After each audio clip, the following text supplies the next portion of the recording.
Hello, my darling Aries. It is time for your weekly reading. This is going to be for August 8th to 15th, 2021. I also am Aries if you do not know me, so this reading is very important to me. I always shuffle a lot off camera so that this little last shuffle I do is kind of the final shuffle. So the cards are well combined. Okay, well, we're taking that card. We're taking it regardless. It could be good, bad, or whatever. But what we've got here is, what is this card? Oh, Justice. Okay, we're going to take that. There's something about this deck. It's a little bit different and the perspective is different. So I always have to do a double take with the cards with some of them. But I love this deck with a passion. It is metallic. It's pretty. It's really cool the way the perspective is different. Some of the pictures are like kind of homed in closer to you, and it's just a really exciting deck. So that's what I'm using today, and I'm just going to do us a little quickity 9-card spread, and we're going to see what our next little week is like, because it is summer. It is fabulous, and I am feeling really positive about everything in spite of the fact that the world is crumbling down into complete catastrophe. Look at us, Aries. We are going to have some good times here. I just know it. I just know it. Okay, so those flew out at, oh, crap. Everybody's getting these cards. Oh, but we got some good stuff here. Good stuff here. Ooh. So Aries, look at that. Is that the Emperor? It is. We've got the Emperor and we've got the Queen of Wands. Oh my God, this is such an Aries reading. Why would it be otherwise? This is not us, but you know, we'll manage. Okay, is this what I think it is? I can never tell with these. Oh, yeah, it's the High Priestess. Okay, cool. This is going to be great. Okay, let's dive into this reading. This is going to be fabulous. This is not fabulous, as I mentioned, but that's okay because, of course, we have anxiety, worry, and trauma. You know, we do live on this planet, and stuff happens. So, let's start. Okay, I'm going to leave our fabulous Aries cards for last, and I'm going to put our High Priestess up. I'm going to do a little, a little switcheroo here, because we're going to have some really fun and exciting situations going on here. I mean, okay, so Justice. So I find that justice comes up when a bunch of different things happen, one of which is you have a court case going on, something judicial, some kind of a court situation, and you're going to have a positive outcome. That's very nice for me because I do have some court things going on. So I hope they have a positive outcome. That would be excellent. So that's one scenario. Another scenario is that you feel you deserve justice for something. It can be sort of a karmic justice. It can be that somebody treated you like crap and you feel like you want an apology or something. And when this card appears, generally speaking, I find that something happens that can be quite surprising. You will actually get somebody, when you least expect it, giving you an apology or, trying to kind of make up for it in some interesting way. So I love the card. I really do, because I think it would be amazing if life were actually fair and those freaking scales ever balanced out the way they should. And when this card appears, I do find that there is some of that happening. Actually, I'm going to switch this card over here because Judgment, I find, can relate to this card also. It may be more of a karmic sort of justice that we get with Judgment, but it's an important card to kind of look at. Actually, we're going to do this because it is a card. It's a complicated card, Judgment, and there are so many ways to look at the card. A lot of times, if you've had people that you love die, Judgment will appear to kind of remind you that they are still eternal beings, that the soul does not die. If you don't believe that, that's okay. I mean, you don't have to. Um, but if you don't believe that the soul goes on, you might believe that matter can't actually be destroyed, in which case something about us goes on. So I think the card has an element of reminding us of that. And sometimes when people we care about have died and we need that comfort of them, the card will appear. And sometimes you will even have things like you get to visit them in your dreams. You know, you see them in your dreams and you get some comfort from that, which is reassuring and quite lovely when that happens. But generally speaking, I always say the card Judgment is a reminder that we are immortal beings, or something about us goes on. If you want to argue the point that we don't have a soul and that it doesn't go on, I'm not the most trusting person who just believes everything about religion. But I do believe there is a part of us, a magical part of us that goes on and may have a very interesting celestial purpose, because we do have a purpose here, and I think there might be more of a purpose. I will be sadly disappointed if it just ends at the end, but I do have some evidence that that's not the case. And some of the evidence I have is that I have had some connections with what I would call beings who should not still be here. So you can take that as you will or believe whatever you want. And I'm going to say that I believe that some part of us does go on in a very wonderful way. And that sometimes when Judgment comes up, it's a reminder of that. And if you're feeling a little panicky, like your time is running out, as we sometimes do, I'm not saying that means that you shouldn't do the things you want to do while you're here. Absolutely, you should. Whatever experience we're having here, I believe will be very different from an experience when we transcend our body. But I do think it's kind of a comforting idea that, you know, we're so much more than a body. We're so much more than a body, and we have amazing power. So while you have that body, utilize all your power, your mental power, your physical power, your emotional intuition, and all of that stuff. And on the topic of intuition, we also have the High Priestess, which is such an important card when it comes to following your intuition and tapping into your inner wisdom, which we must get back to doing, because people always did this before they had the technology we have. But now that we have this technology, we often depend on that, and we don't listen to what our gut is telling us to do. Listen to that voice. That inner voice is so important. You are imbued with wisdom that nobody else has about you. It's in you. It's in your DNA. It's in your cells. So listen to it and pay attention to it. I'm telling you, that is a very important fact. Now this card. Okay. Remember, I'm Aries also. And I don't even like to admit that we Aries, who are so, resilient and fabulous and fun, I don't even like to think of a card like this relating to us. But you know what? Passionate people feel things, and we are very passionate people.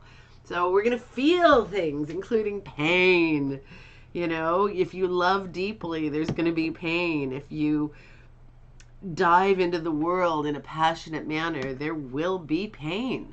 Even if nothing goes wrong, there will be pain. If you have the most beautiful love life that ever occurred in the universe, and the two of you are made for each other, and you go to the end, eventually somebody's going to die. So there will be pain, and that pain might actually be worse than if you, I hate this, because there's the concept of, if you, I'd rather have loved and experienced pain than never loved, and blah, blah, blah, whatever that saying is. I can't remember right off the top of my head. But either way, you're going to get pain. If you feel things, you're going to get pain. But you'll also have the other side of it. And you know what? Ultimately, the pain is worth it, because life is a roller coaster, and we're going to have those ups and downs. And Aries, we will have them more than other people in some ways, because we love our really high highs and we're going to get our low lows. And that's just what's real.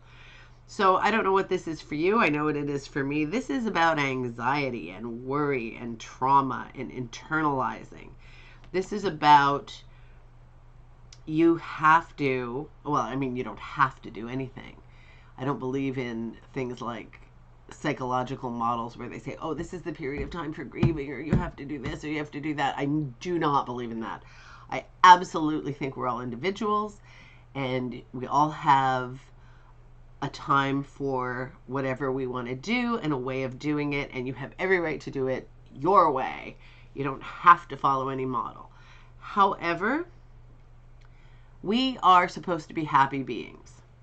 So try to get over this. Try to latch onto the things in life that make you happy, the things that you can be happy and grateful for, the things that you can give your attention and passion to.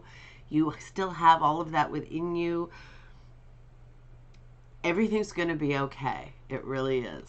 It really, really is. This is not a permanent condition. Minimize it as much as you can. Distract yourself. Distract yourself with helping somebody else. Distract yourself with your work. Be creative. Find a way to learn something new. To not be thinking about whatever painful experience this is. Eventually you do have to go through it. There's no doubt. Sometimes we can't just push it off forever. Otherwise it'll always be there. We don't want that. But if right now it's too hard, just do other things. Do other things. But you know what? I know for a fact you're going to be okay. There's so much else going on. There is so much else. Okay, so this card, Three of Pentacles, this is a card of something is going on as far as an investment in life. It can be a card of a skilled tradesman, person, who is being hired to do some kind of skilled labor, some kind of expertise that you have to, provide a service for somebody. But it is also a card of going up the levels of your life's investment process. It can be a health thing. It can be a wealth thing. It can be, if it's a health thing, it's like putting more notches in your lipstick case toward longevity. Obviously not if you're a guy, or at least not if you're a straight guy. But that's an old-fashioned expression. I don't know where that came from. The last time I've heard that was the 80s. Anyway, this card is about laying foundations. It can be the foundation of a new health regime. You're going to start an exercise program. Or not, you're going to start. You're probably already embarking on it. It can be that you have been working for a time and maybe now you're going to, take that up to the next level, up it a notch. Maybe you worked doing this skill for somebody else. Now you're going to sort of freelance that out on your own and get hired to do some things. Whatever it is, you're laying the foundations for your future investment life. And that's kind of exciting. But then we get into our real Aries selves here. We've got the Queen of Wands. The Queen of Wands is basically the card that represents most Aries females who are adults. It's a card, look at this girl. She's pretty happy. She's a bit of a party animal. She likes her fun in life. She's a doer. She's got this wand, and if you want somebody to dive into stuff with you, this is your girl. She will make stuff happen.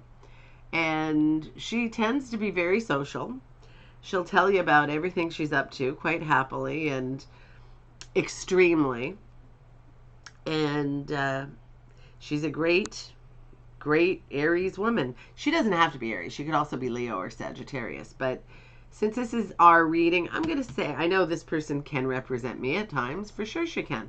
So I'm going to say that if you are a woman or a person or a guy even who does sort of the household roles that female typically took up, like being the person who controls the social calendar, maybe takes care of the kids, does a lot of cooking.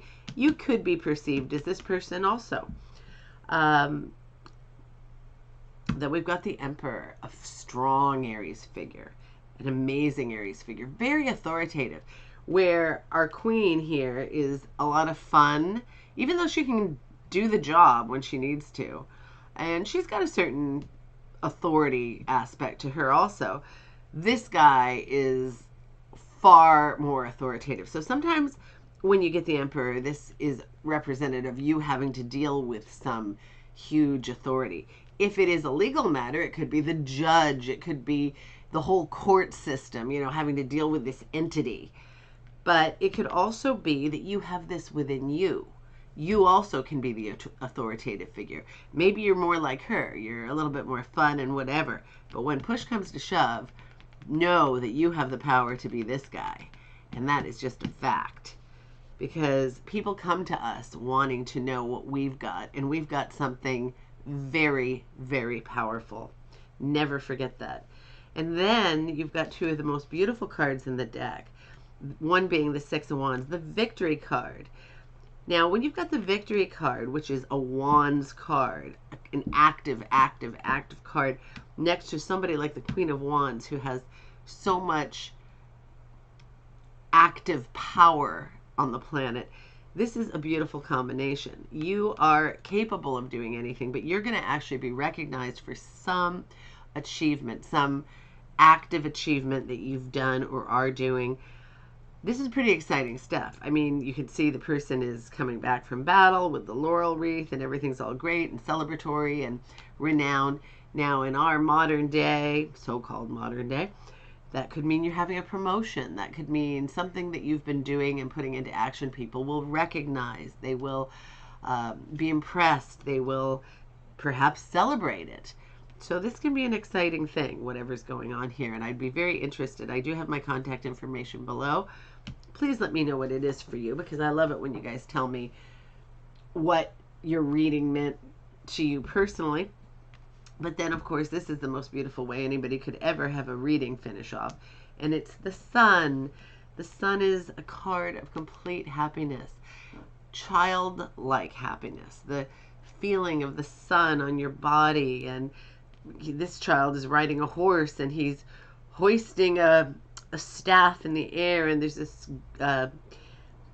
piece of material, whatever you call that thing, a sash or something, flowing in the wind, a red one, because it's all about power and beauty and happiness, and the sun is shining. I mean, this is an exciting card. Also, I wanted to mention that I love the way this particular card was done in this deck. She's holding a sunflower. It's got a playfulness to it that I really, really like. So this card is very happy, and the sun is one of the happiest cards in the deck. So I want you to remember that when you think about this card with the anxiety and the trauma and the sadness, you have amazing happiness in this world and victory and power and authority and all of this. I mean, this is a really, really powerful reading. So I don't want you to worry. Concentrate on the good stuff. It's going to be an amazing week ahead, and I want to hear all about it. Be happy. Enjoy the rest of your summer, and I will talk to you soon.